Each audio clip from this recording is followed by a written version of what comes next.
Il fait chaud, beaucoup trop chaud. Salut à tous, bienvenue dans la vidéo sur le rattrapage du mois de juillet. Et aujourd'hui, c'est une vidéo en plein air que je vous propose.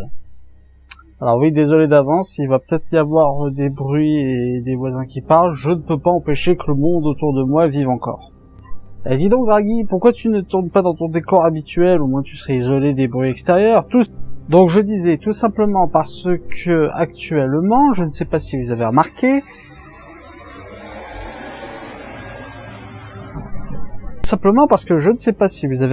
mais actuellement il fait chaud.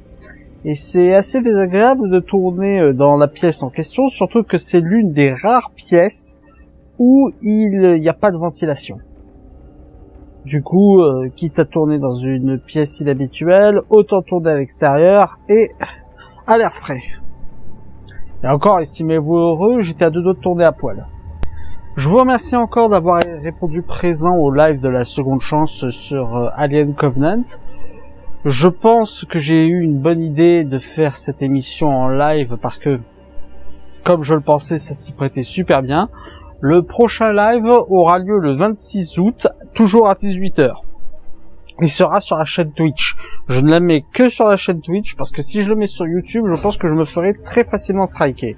Cette semaine, il n'y aura pas de critique parce que je ne suis pas allé voir Mission Impossible parce que ça m'aurait demandé d'aller revisionner toute la saga et pas le temps pour ça. Et le seul film que j'ai vu la semaine dernière, c'était un film qui sera dans cette vidéo. Alors pour ceux qui ne sont pas familiers avec les rattrapages, le concept est simple. On prend les films que je n'ai pas critiqués durant le mois de juillet et je donne un avis dessus. Et l'ordre des films, c'est les films que j'ai le moins aimés aux films que j'ai le plus aimés.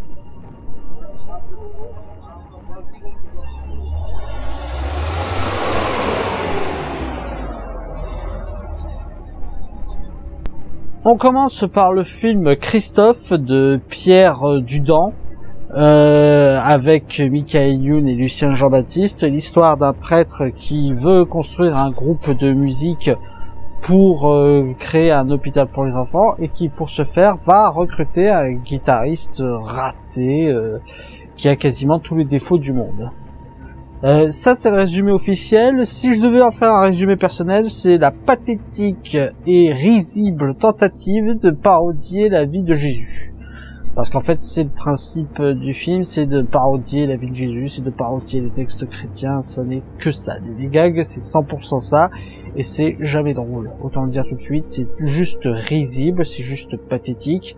Il y a des gags sur du Super de Taureau. Pour vous donner un exemple de parodie de la vie de Jésus, Michael Youn, en fait, il révèle que son personnage, c'est un bébé éprouvette. Voilà. Parallèle, hein, c'est pour faire un petit parallèle parodique. Mais ça ne vole pas plus haut que ça.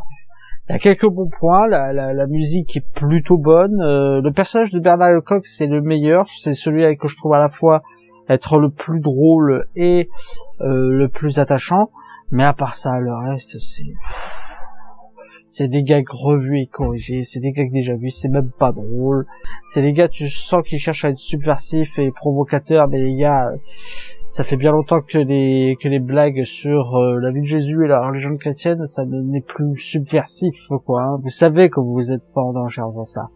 Faites des blagues sur d'autres religions, je pense que ce serait pas la même limonade.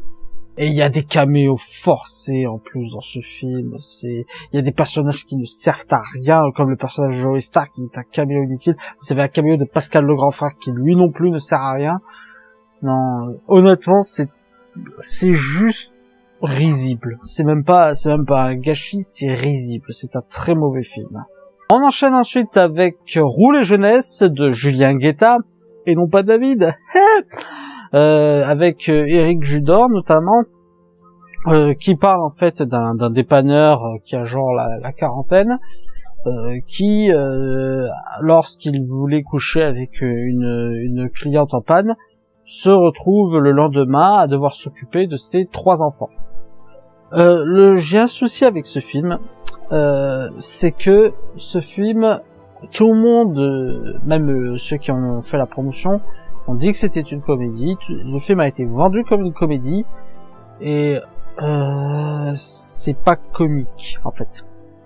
Disons que c'est un peu le même souci que j'ai avec Un profil pour deux avec Pierre Richard, c'était que si le but c'était de me faire rire, c'est raté. En revanche, je trouve les jeunesses peut être intéressant pour un côté dramatique. Si le film avait été vendu comme un drame ou comme une comédie dramatique, je pense que ça aurait mieux passé. Je pense que j'aurais plus accepté le film parce que en soi le film c'est pas un gâchis, mais disons que on sent des tentatives de nous faire rire mais qui ne marchent pas parce que le film est trop sérieux pour être drôle en fait. Ça nous présente des thématiques beaucoup trop appuyées et beaucoup trop sombres pour être drôle. Et c'est pas traité de manière parodique, c'est pas traité de manière second degré, c'est vraiment traité de manière premier degré. Alors, j'entends bien qu'une comédie ne doit pas forcément nous faire que rire, mais une comédie dont les blagues n'atteignent quasiment jamais en fait leur but, et où par contre se révèle bien plus efficace dans ces moments dramatiques, j'appelle pas ça une comédie. À la rigueur, j'appelle ça une comédie dramatique, mais j'appelle pas ça une comédie. On enchaîne ensuite avec Fleuve Noir de Eric Zonka, qui en est aussi le scénariste, avec Vincent Cassel et Romain Duris notamment, dans lequel nous suivons en fait l'histoire d'un flic qui enquête sur la disparition d'un adolescent, et qui soupçonne très fortement son professeur de français d'être mêlé à sa disparition. Alors, le film, dans son esthétique, est intéressant.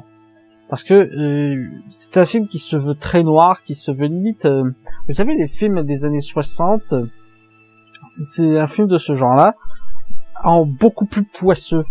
Un mélange un peu... comment l'expliquer, entre un film de détective et un film du genre Sin City.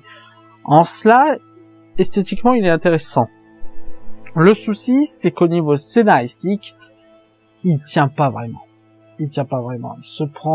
Il va dans des intrigues beaucoup trop perchées, il passe par des pirouettes scénaristiques qui ne sortent de nulle part.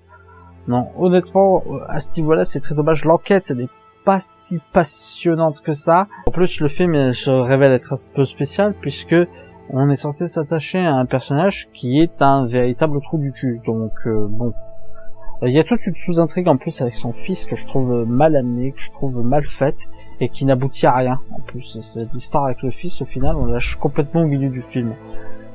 Donc allez le voir si les films policiers c'est votre truc, mais moi personnellement, esthétiquement il est intéressant, mais scénaristiquement il tient pas la route. On enchaîne ensuite avec My Lady de Richard Hare, avec notamment Emma Thompson dans le rôle titre. L'histoire d'une juge d'instruction qui doit traiter une affaire de cas de témoins de Jéhovah et qui se retrouve en fait entre la justice qui voudrait que l'enfant survive par transfusion sanguine et la croyance de l'enfant qui dit qu'une transfusion sanguine c'est contre ses principes, qui donc n'en veut pas, qui préfère mourir plutôt que d'avoir cette transfusion. J'ai été déçu par ce film, mais pas parce qu'il est mauvais. Le film n'est pas mauvais du tout, il est très loin d'être mauvais, esthétiquement il est très bon, au niveau de la photographie et des décors, rien à dire. Les acteurs sont juste géniaux. En même temps, Emma Thompson, je pense que c'est une actrice qui n'a plus rien à prouver. L'acteur qui joue le jeune, j'ai pas son nom, il est juste excellent dans son registre. Ce que je suis déçu, c'est que le film se trompe. Enfin, je suis déçu non pas parce que le film m'a donné, mais parce que le film m'a promis, en fait. Parce que la promotion autour du film s'est faite sur qu'est-ce qu'on doit faire entre sauver un enfant ou une personne, sauver une personne en allant contre ses convictions, ou le laisser aller à ses convictions, ce qui lui donnerait la mort.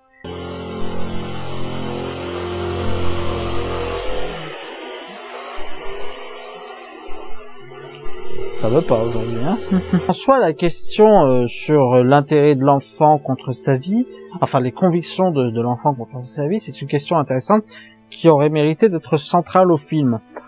Or, le souci du film, c'est que la question sur les convictions contre la vie, elle n'est au final que très secondaire. Elle n'est au final que très secondaire pour s'attaquer à une partie du film qui, du coup, perd fortement en intérêt et qui finit sur une pseudo-romance, en fait.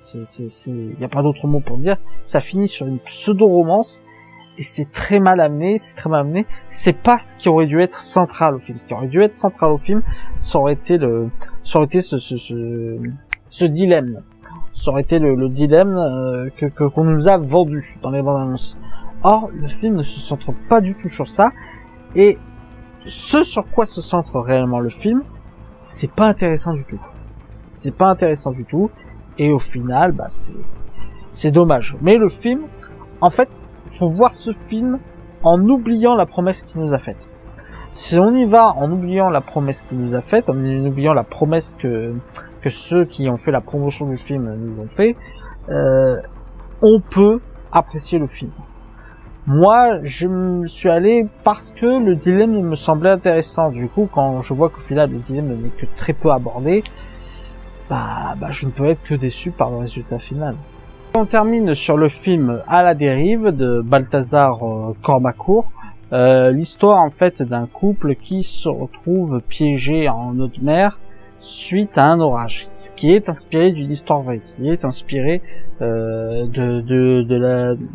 du naufrage d'un bateau qui a été narré par la femme du couple, de voir comment elle a survécu à ce naufrage. J'ai beaucoup aimé ce film. Ce film a très bien su retranscrire le côté survie, le côté piégé dans un lieu hostile, le côté où on doit faire face à des éléments de la nature beaucoup plus forts que nous, où on doit faire face à la pénurie, où on doit faire face aux problèmes d'infection, aux problèmes où on doit aller au-delà de ses convictions. Et en ça, j'ai trouvé le film vachement intéressant, surtout qu'il a un retournement scénaristique inattendu. Et c'est pas un retournement scénaristique qui sort de nulle part. Il est inattendu, mais quand on y pense, on y trouve une certaine forme de logique. Et c'est ça que j'ai adoré, que j'ai beaucoup aimé dans ce film.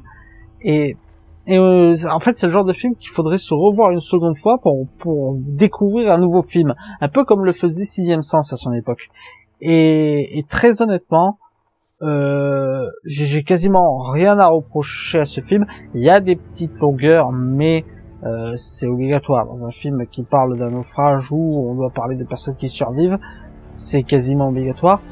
Le montage est un peu bizarre du film, parce que on alterne en fait les moments du naufrage et les moments où le couple mène sa vie. J'ai pas compris l'intérêt. D'alterner ces deux moments, surtout que tu fais suivre le film dans une chronologie naturelle, ça marche très bien. Donc, mais à part ça, j'ai pas grand chose à reprocher au film. Et franchement, je vous le recommande. C'est un bon moment à passer. Voilà, c'était le rattrapage du mois de juillet. J'espère qu'il vous aura plu. N'hésitez pas à mettre un pouce vert si c'est le cas et à partager sur les réseaux sociaux. D'ici là, allez au cinéma. Ciao!